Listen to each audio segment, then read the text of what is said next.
বাংলাদেশ তাদের আকাশ প্রতিরক্ষা ব্যবস্থাকে শক্তিশালী করার জন্য একটা দারুণ গুরুত্বপূর্ণ একটি পদক্ষেপ গ্রহণ করছে। খবরটি হচ্ছে বাংলাদেশ সরকার ৪৮টি যুদ্ধ বিমান কেনার একটা খবর আমরা কিন্তু এই মুহূর্তে পেয়েছি, এবং সেই খবরটি হচ্ছে আমরা পেয়েছি ডিফেন্স সিকিউরিটি এশিয়ার প্রতিবেদন থেকে। এবং যে যুদ্ধ বিমানগুলো কেনা হবে সে হচ্ছে চীন এবং পাকিস্তানের মধ্যকারে তৈরি যুদ্ধ বিমান। এবং এই কিছুদিন আগে ভারত এবং পাকিস্তানের যে যুদ্ধ চলেছিল সেখানে আমরা অনেক খবরের মাধ্যমে পেয়েছি ভারতীয় যে অহংকারী যে রাফাল, তারা রাফাল যুদ্ধ বিমানের কথা বলে, সেই রাফাল যুদ্ধ বিমানকে কিন্তু পাকিস্তানি যে যুদ্ধ বিমানটি চীনের তৈরি যে 10C যুদ্ধ বিমানটা কিন্তু ভারতের রাফাল যুদ্ধ বিমানকে বিধ্বস্ত করে কিংবা ধ্বংস করার একটা কিন্তু আমরা খবর পেয়েছি, যা মোট 5টি যুদ্ধ বিমান কিন্তু পাকিস্তান ভারতের ধ্বংস করার একটা খবর কিন্তু পাকিস্তান তাদের মিডিয়া থেকে দিয়েছে। সেই খবরটা কিন্তু আমরা পেয়েছি। এবং ভারত পাকিস্তানের যুদ্ধের পর একটা সবচাইতে গুরুত্বপূর্ণ একটা জিনিস উঠেছে, সেটা হচ্ছে তাদের আকাশ প্রতিরক্ষা ব্যবস্থা কিংবা বিমান বাহিনীর কার্যকারিতা এবং আকাশ প্রতিরক্ষার যে সিকিউরিটির ব্যাপারটা সেইটা। তার মধ্যে সবচেয়ে বেশি যেটা গুরুত্বপূর্ণ আকাশ প্রতিরক্ষার ব্যবস্থা সেটা হচ্ছে Z-10C মাল্টিরোল যুদ্ধ বিমান, যেটা চীনের সম্পূর্ণভাবে তৈরি। সেই যুদ্ধ বিমানটি কিন্তু এবার বাংলাদেশ কেনার আগ্রহ সেটা প্রকাশ করছে কিন্তু এবার বাংলাদেশ গভর্নমেন্ট।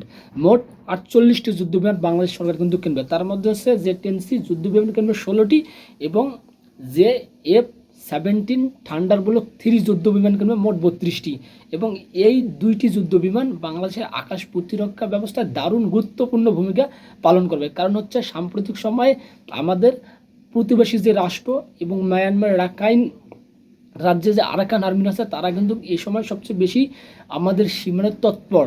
এবং আমরা যদি এই জায়গা থেকে আমাদের ডিফেন্স সিকিউরিটিকে যদি সবচেয়ে বেশি সজাগ রাখতে পারি এবং আকাশ প্রতিরক্ষায় যদি আমরা এগিয়ে যাই, তাহলে কিন্তু কোনো দেশ আমাদের দেশের ওপর আক্রমণ করার কিংবা আমাদের সার্বভৌমত্ব ক্ষুণ্ণ করার কোনো ধরনের চেষ্টা চালাবে না। সেক্ষেত্রে কিন্তু চীন এবং পাকিস্তান, আমরা যদি তাদের কাছ থেকে অস্ত্রশস্ত্র ক্রয় করি কিংবা তাদের কাছ থেকে আমরা যদি সাহায্য সহযোগিতা নেই, তাহলে কিন্তু আমাদের যে সামরিক যে নিরাপত্তা আছে, আমাদের যে সামরিক যে শক্তিশালীর ব্যাপারটা আছে, সেটা কিন্তু অনেক দূর এগিয়ে যাবে। Z-10C যুদ্ধ বিমানটি সাম্প্রতিক সময় ভারত পাকিস্তান যুদ্ধের পর সবচেয়ে বেশি আলোচনায় আসে এবং পশ্চিমাদের তৈরি হচ্ছে রাফাল যুদ্ধ বিমান। সেটাকে যেহেতু পাকিস্তান বলতে যে আমরা রাফাল 2টি রাফালকে আমরা ভূপাতিত করছি, যেটা আমাদের Z-10C যুদ্ধ বিমানের কাছে কিছুই না। তারপর থেকে কিন্তু সবচেয়ে বেশি আলোচনা আসে এই Z-10C যুদ্ধ বিমান। এবং এই যুদ্ধ বিমান কেনার কিন্তু আগ্রহ প্রকাশ করছে বাংলাদেশ সরকার। এটা বাংলাদেশের জন্য বলা যায় খুবই গুরুত্বপূর্ণ এবং কৌশলী একটা পদক্ষেপ। কারণ হচ্ছে নিরাপত্তার ক্ষেত্রে নিজের সার্বভৌমত্বকে রক্ষা করার গেলে বাংলাদেশকে অবশ্যই ডিফেন্স সিকিউরিটি এবং ডিফেন্সকে আরও শক্তিশালী করতে হবে। কারণ বাংলাদেশের আশপাশ আমাদের যে রাষ্ট্রগুলো অবস্থিত, তারা এই মুহূর্তে সামরিক শক্তিশালী বা সামরিক দিক থেকে তারা আরও উন্নত। এবং সবচেয়ে আরও একটা গুরুত্বপূর্ণ খবর আছে, এই Z-10C যুদ্ধ বিমান কিন্তু দক্ষিণ এশিয়ার পাকিস্তান এবং বাংলাদেশের কাছে, আর কিন্তু অন্য দেশের কাছে নাই। ভারত কিংবা মিয়ানমার যদি বলেন কিংবা হচ্ছে নেপাল, ভুটান, আফগানিস্তান, এদের কাছে কিন্তু নেই। এবং 2টি দেশের কাছে থাকবে, সেটা হচ্ছে পাকিস্তান এবং আরেকটি দেশ হবে বাংলাদেশ নতুন করে কার্যকরী। বিশ্লেষকরা বলতেছে এটা বাংলাদেশের জন্য খুবই গুরুত্বপূর্ণ এবং চ্যালেঞ্জিং একটি বিষয়। কারণ হচ্ছে এক্ষেত্রে যদি যে বাংলাদেশ চীন এবং পাকিস্তানের সাথে একটা ভালো সম্পর্ক তৈরি করে, সেক্ষেত্রে কিন্তু দক্ষিণ এশিয়ার যে আরেক প্রভাবশালী রাষ্ট্র হচ্ছে ভারত, তারাও কিন্তু বাংলাদেশকে একটু বাঁকা চোখে দেখবে। তারা হয়তো বা তাদের যে সিকিউরিটির ব্যাপারটা আছে, তারা যখন দেখবে যে বাংলাদেশ তাদের প্রযুক্তিগত দিক দিয়ে কিংবা তাদের ডিফেন্স সিকিউরিটি দিক দিয়ে তারা এগিয়ে যাচ্ছে, সেক্ষেত্রে তারা কিন্তু একটা তাদের জায়গা থেকে কিন্তু বাংলাদেশকে হেয় প্রতিপন্ন কিংবা আলাদা দৃষ্টিতে তারা দেখবে।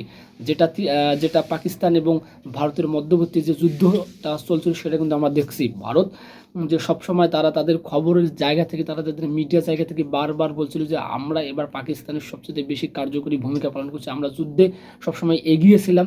কিন্তু আবার ওই দিক থেকে যদি বলেন পাকিস্তান, তারা কিন্তু তাদের মিডিয়া বলতেছে না আমরা সবচেয়ে এগিয়ে আছি, আমরা যুদ্ধে জয়লাভ করছি। দিন শেষে কে যুদ্ধ জয়লাভ করছে, কে যুদ্ধ জয়লাভ করে সেটা বড় কথা না। সবচেয়ে বড় কথা হচ্ছে কার ডিফেন্স সিকিউরিটি সবচেয়ে বেশি, কে আকাশ প্রতিরক্ষায় তাদের শত্রুদের যে ক্ষেপণাস্ত্র আছে সেটা মোকাবিলা করতে পারছে। আমাদের বাংলাদেশের কথা যদি বলি স্পেসিফিকভাবে, আমাদের বাংলাদেশ এই মুহূর্তে কিন্তু যদি ডিফেন্স সিকিউরিটির কথা বলেন সবচেয়ে লাজুক অবস্থায়। তাদের আকাশ প্রতিরক্ষা ব্যবস্থা নাই বললে নাই, এবং তাদের হচ্ছে যে বিভিন্ন ধরনের যে ক্ষেপণাস্ত্র কিংবা যে মাল্টি রোল যে যুদ্ধ বিমানগুলো, সেটাও কিন্তু বাংলাদেশের মধ্যে কিন্তু নাই।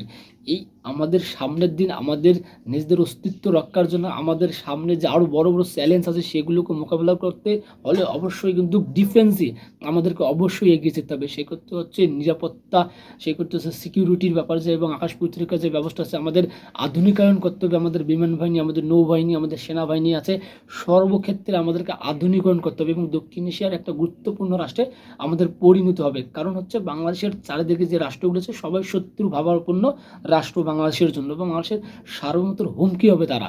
সুতরাং বলা যাচ্ছে বাংলাদেশের এই যে এশিয়ার প্রতিবেদন থেকে আমরা যে খবরটি পেয়েছি বাংলাদেশ 48টি যুদ্ধ বিমান কিনবে, এটা বাংলাদেশের জন্য খুবই গুরুত্বপূর্ণ দারুণ একটা খবর।